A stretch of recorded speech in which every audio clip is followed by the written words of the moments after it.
quick, for those who don't know, Joe Hockaday is a CPA. He has his own firm here in Frisco. He has been here for over 20 years now, serving this community. He's my personal CPA. He's our legend CPA. So obviously we trust him. He does great work. And he and I were talking earlier, there's been a lot of changes. So he's going to go through some of those. For those of you who are business owners, some of this, is going to be just great and revelations to you. Some of you who aren't business owners, there's still going to be some stuff that you can take out of it. So be sure to keep listening. And then we are going to do a quick networking session afterwards. So everybody stick around for that. So again, if you would just mute yourselves, put all questions in the chat, and we'll let Joe take it from here. Thank you very much, Brittany. I'm Joe Hockaday, CPA, and yeah, we have an office here in Frisco at Lebanon, Ohio.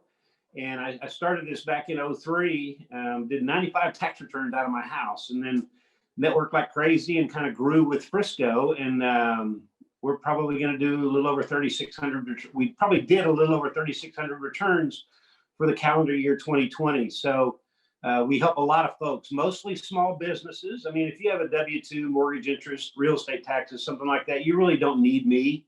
But while we do all sorts of returns, typically there's going to be some situation in the return that makes the taxpayer not feel comfortable handling it themselves. And what I wanted to do with this today is talk about the changes that have happened since the last time I spoke in front of the legends back last January. And it's kind of funny, when I did that talk last year, I was like, well, what am I going to talk about next year? Because I mean, goodness gracious, there's no changes. And then COVID hit, and we have lots and lots of changes that have impacted both the 2020 and 2021 tax years. Okay. The biggest thing that impacts taxes for 2020 is the CARES Act. And you've heard it on the news. It has to do with the stimulus and the PPP and the EIDL and all sorts of alphabet soup types of designations that people have given different ways to stimulate the economy. What I'm going to go through are some of the things that both impact self-employed people as well as all taxpayers.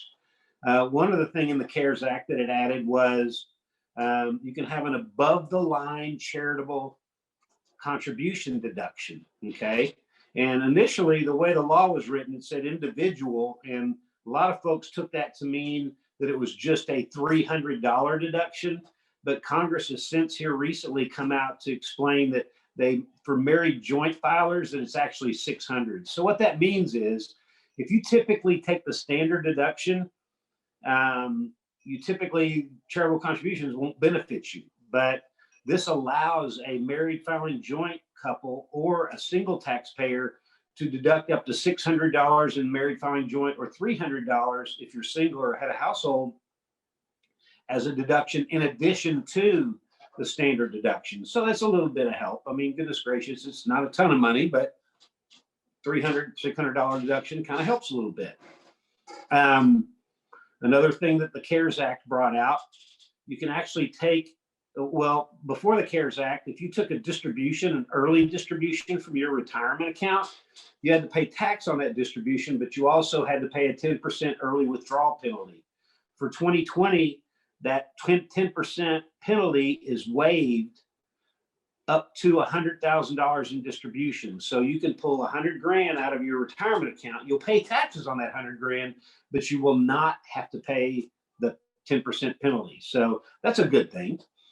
In addition to that, you can actually recognize that withdrawal from your retirement account over 3 years. You can make an election to have it taxed, to pay taxes on it over 3 years. So for example, if you pull $90,000 out, you can pay taxes on $30,000 for 2020, $30,000 for 2021, and $30,000 for 2022. So it allows you to kind of soften that blow a little bit and spread it over 3 years on paying the taxes on that distribution. And one more thing they did for retirement account distributions, you can actually get the money back. For example, let's say you took a distribution, you paid taxes on it, if you pay that distribution back within 3 years, you can file an amendment and recoup those taxes that you paid. So that's kind of a neat idea. Again, you have to pay the taxes up front. For instance, if you took out 50 grand, we have to pay tax on 50,000 for 2020 if we don't spread it over 3 years. But if we put that money, that 50,000 back in the next 3 years, then we can file an amendment for 2020 and get that money back. So they've given, the real nice ways, to be honest with you, for taxpayers to generate some cash to help them out during these tough times. The stimulus payment, a lot of folks got that.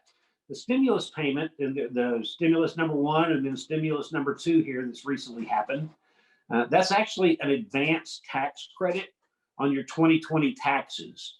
And the way it worked was, if your income was below a certain amount, you would get the stimulus payment.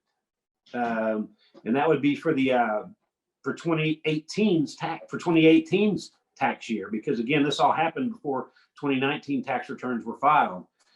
And so if you qualified for it, you got it. And if you didn't qualify for it, let's say you made too much money in 18 and you made too much money in 19, if your income is below the threshold in 2020, you will get that credit on your 2020 tax return, okay? Or if you were due that credit and you didn't get it and you file your tax return for 2020, you'll get it as part of your 2020 tax return. So again, it was an advance credit. In other words, they were fronting you a refund, to be honest with you, is what it was. The nice thing about it is, if you qualified for it and got it, last spring or summer, and let's say your income for 2020 was too high to get it, you don't have to pay it back. Okay, so it's really kind of a heads I win, tails I lose, or you lose proposition for taxpayers in the IRS, which is pretty strange, to be honest with you. But you get it whether you qualify for it in 18, 19, or 20. There's a new form out there called the 1099 NEC. Many of you maybe do contract work, have your own business, and receive 1099s from your customers for non-employee compensation. They've come out with this form 1099 NEC, so you will not receive a 1099 miscellaneous anymore. You'll just get the 1099 NEC if you provided contract work for someone.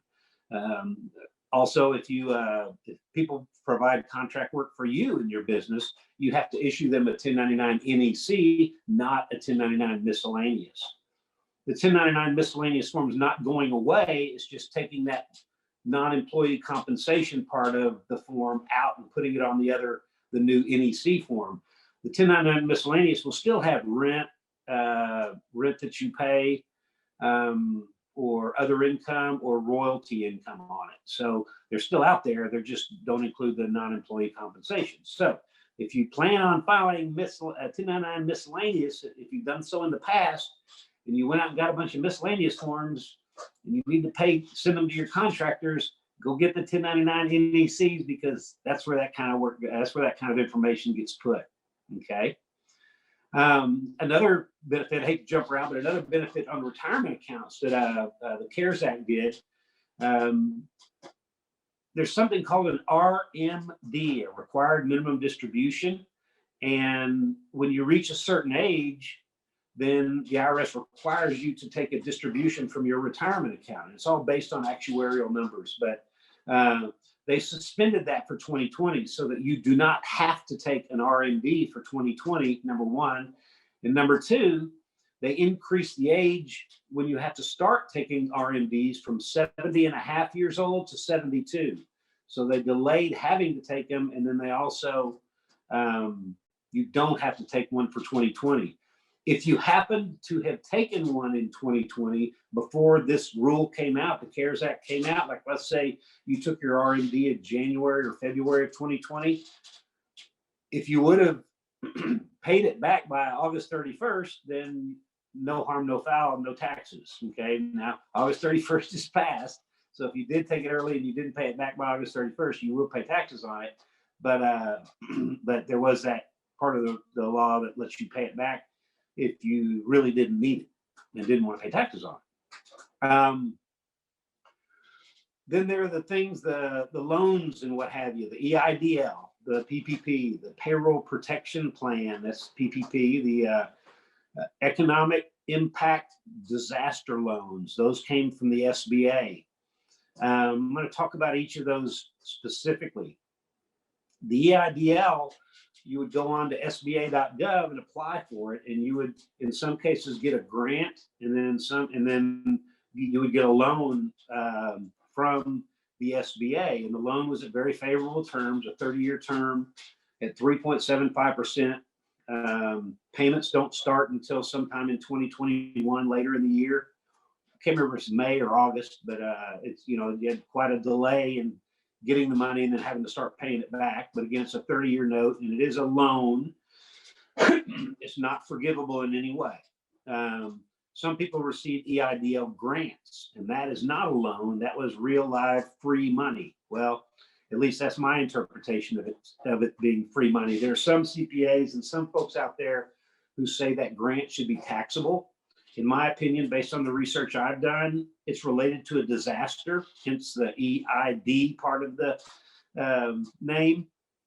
And when you get a disaster grant, it's non-taxable because of the general welfare exception in the Internal Revenue Code. So that's kind of where I'm standing on this. I imagine the IRS is going to get specific and come out with a revenue ruling to make that definitely determined whether someone is whether you have to pay taxes on that grant or not. But again, in my case and my clients, I am not going to presume that that's taxable income. Some others may, but I don't feel like it is because of the general welfare exception. So one of the notes I have is the IRS has consistently held that payments made to taxpayers due to disasters fall under the general welfare exception and aren't taxable. And that's kind of where I'm hanging my hat. But again, others are not. Others are saying it is taxable income. Hopefully we'll get some direction soon. But anyway, that's how the EIDL worked. You actually applied for a loan. It's not even personally guaranteed, it's my understanding. And those all happened in the spring, and there's not any money left in that program. The PPP, the payroll protection plan, that's the other program that they had to help stimulate the economy, primarily for self-employed and small and mid-sized companies.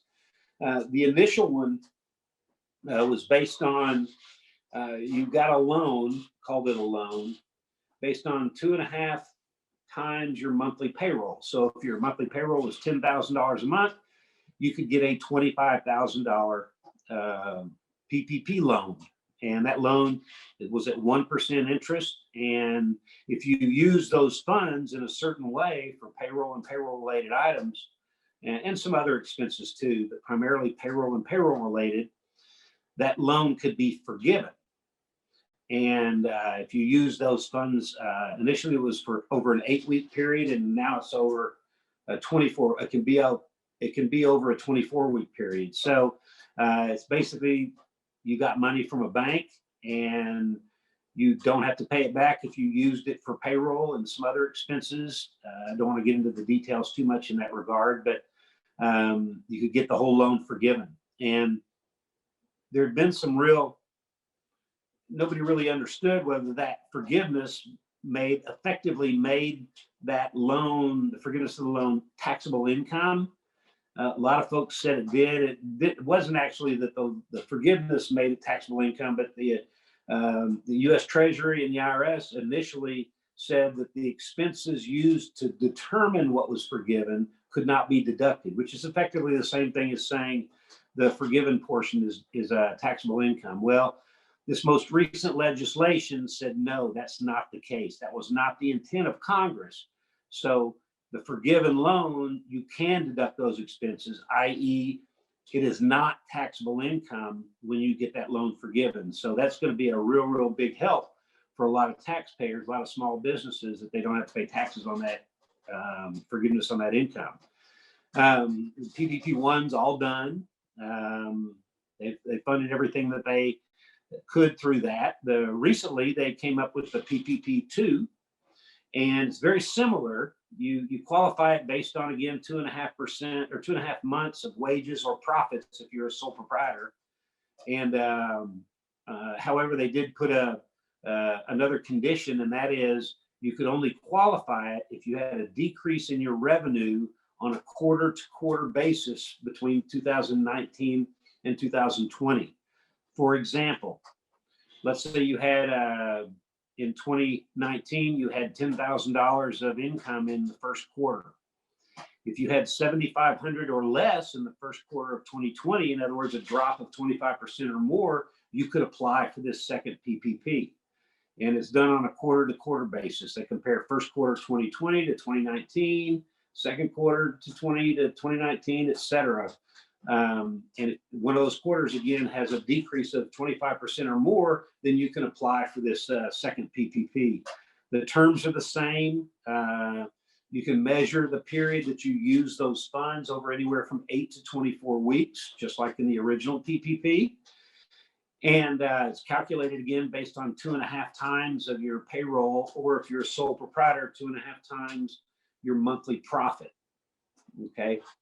For example, if you have a profit in your business of $12,000, that's $1,000 a month. So you could get a $2,500 PPP loan. And as long as you made $2,500 in that 24-week period, then you wouldn't have to pay it back. So while there is a little bit more of a qualifier in getting the PPP loan the second time around, it's still hopefully going to help a lot of different companies because a lot of folks have been hurt by this. Some other changes for 2020. Initially, the medical expense exclusion was 10%. What that means is you could write off as itemized deductions medical expenses that exceeded 10% of your adjusted gross income. So, for example, if your adjusted gross income, which is basically your W-2 or your profits from your business, let's say that's $100,000. Okay, the first $10,000 of out-of-pocket medical you would not be able to deduct, but anything over $10,000. What they did was they backed that off to prior law, and now it's 7.5%, which is what it was the last few years. So again, if you have an adjusted gross income of $100,000 and you have $8,500 worth of out-of-pocket medical, you would get a $1,000 medical deduction, 8,500 minus the 7.5% of 100, 7,500. And you would be able to take that deduction. So that helps a little bit, particularly if you have some pretty high medical bills. They extended the energy property credit, which means if you buy a high efficiency AC or a furnace or certain water heaters, solar, those kinds of things, those credits, those tax credits that existed in 2019, which expired at 12/31/2019, have been extended into 2020. So that's a nice thing too. Mortgage insurance premiums, which again, that had expired in 2019. They brought that back for 2020. And if you make under a certain amount of money, you can write off your mortgage insurance premiums as an itemized deduction as well. So there are a lot of things that changed, and the bulk of the things that changed have really been, in my opinion, pretty helpful to the taxpayer. I know they're trying to keep as much money in the markets as possible, or in people's hands as possible. And I know a lot of that has to do with some of these changes that have been made. But hopefully throwing all this cash at the system is going to help rebound sooner. And really, that's kind of all I had today. I wanted to talk about the CARES Act impact. I wanted to talk about other 2020 changes, and then of course 2021. And again, those some of those things that I mentioned were also extended into 2021 as well. Things like the energy property credit and the mortgage insurance premium deduction. They're all going to be deductible in 2021 as well. So those are all good things. They are just now taking applications for the PPP2. I think the applications came out in the last few days. For those small businesses that feel like they're eligible and would like to participate in that program, reach out to a bank. Honestly, the bank is going to be the best source of information as to what they're going to need to present to the SBA. The way it works is you present information to the bank and the bank presents it to the SBA. And so the SBA has told the bank, sort of, what they want to see from bankers. Unfortunately, it's kind of been up in the air quite a bit. So there's been a lot of indecision, not necessarily knowing what it was they wanted to look at in order to qualify for these things. So, but nevertheless, it's probably best to speak directly to the bank as to what information is going to be required to both secure the loan and then secure forgiveness. One other thing I wanted to talk about forgiveness. You have 10 months from the day that 24-week period ends. For example, if you're 24-week, if you took a PPP last spring and your 24-month period from which you're measuring and spending that money ends on, let's say, October the 1st, you have 10 months to apply for forgiveness. Okay. So you can apply for forgiveness this summer. Okay. I would recommend doing it 90 days before that 10-month period expires, simply because they can take 30, 60, 90 days to process your application for forgiveness. So you don't want to be too late, but it's not anything. My point is, it's not anything you need to do today.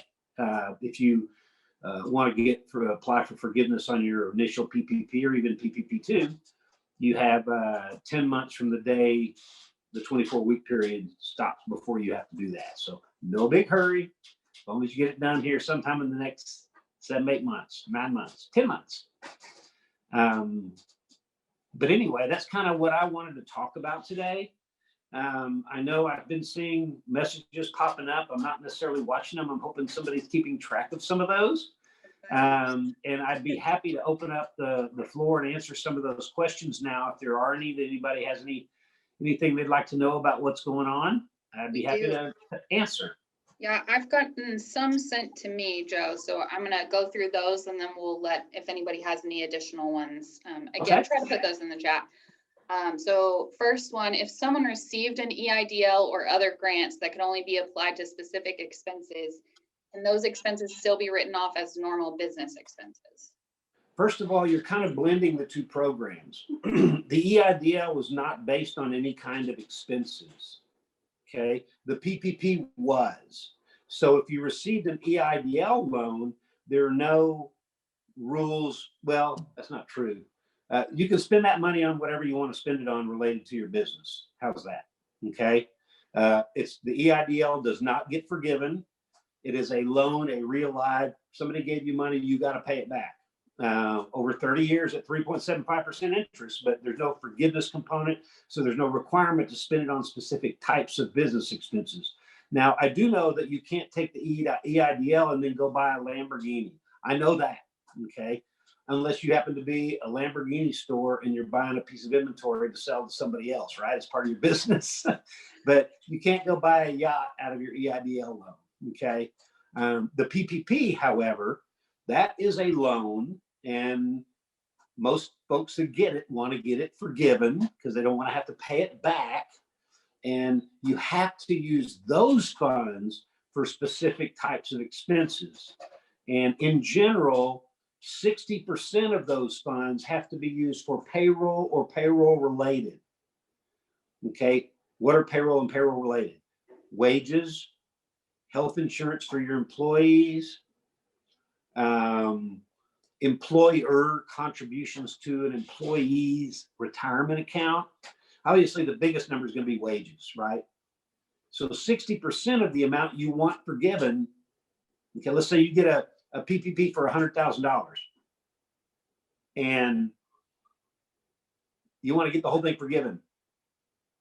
You got to have 60% of that, $60,000 paid in wages or payroll related.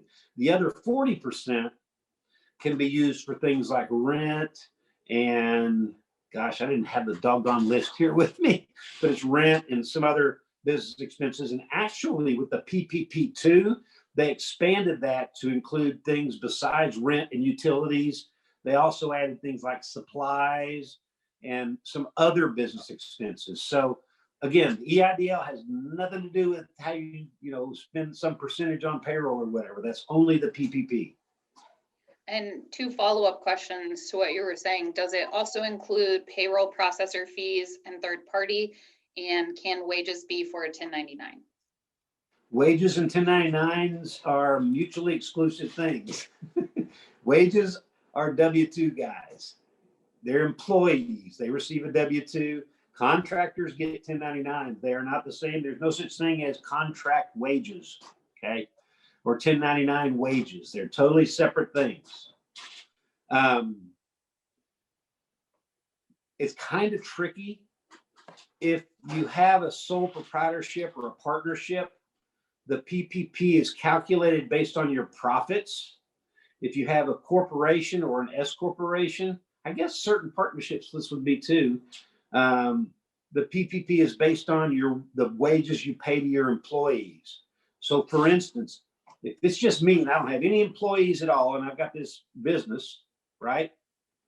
And I'm a sole proprietor and I don't pay myself wages at all, I just earn profits and pay taxes on my profits, then my profits is what's used to determine both the loan amount and what gets forgiven. If I have a CPA firm and I have 12 employees and I pay them wages, then it's wages that's used to determine how big of a PPP loan I can have and how those monies are spent and how it gets forgiven. So it kind of depends. If you're just a 1099 person and you have a business and that business produces profits, then your sole proprietorship activities related to that 1099 income, you can get a PPP based on your profits. If you have a loss in that business, let's say you have a 1099 for $10,000 and you have $12,000 worth of expenses, so you have a $2,000 loss. If you have a loss, you can't get a PPP because the PPP is based on 2.5 months profit. And if you lose money, you don't have profit. I hope I answered that. It's a little complicated. I'll leave my contact information at the end of this discussion as well, both email and phone. And it's something you might not feel comfortable talking in front of a crowd. I'd be happy to answer those types of questions and help you out. I can't emphasize that enough to everyone. I'm so clueless when it comes to this stuff, and Joe and his staff are just phenomenal at answering those really dumb questions that you think like I'm the dumbest person on earth, I'm the only one with this question. They're like just kind and gracious about it. So couple more, Joe. What is one thing that a small business owner can do now to help themselves next year? For 2021, they need to make sure they're in the right business entity. I can't emphasize that enough. Sole proprietorships are taxed differently than S corps, which are taxed differently from partnerships and C corps. And there's not a one right answer in all cases. You really need to speak with your tax provider to discuss your situation specifically. And it may make sense that you're a sole proprietor. It may make sense that you're a single member LLC sole proprietor. It may make sense that you're an LLC taxed as an S corp. It just depends. I don't want to get into that. It's a long, drawn out explanation. Obviously, if you want to talk about it, I'd be happy to. But in my opinion, the smartest thing to do for 2021 is to make sure that you are in the right entity for the tax year. Number one. And then, be very diligent about keeping track of your business expenses. We help all sorts of companies, small companies, and we have very successful clients. We have clients that aren't quite as successful, and we see the different personality traits among the successful ones and the unsuccessful ones. And by and large, the successful ones keep score. They know where they're spending their money. They've got QuickBooks or some other way to keep track of their expenses. They're keeping score. Now, do I have successful people who don't keep score? Yes, I do.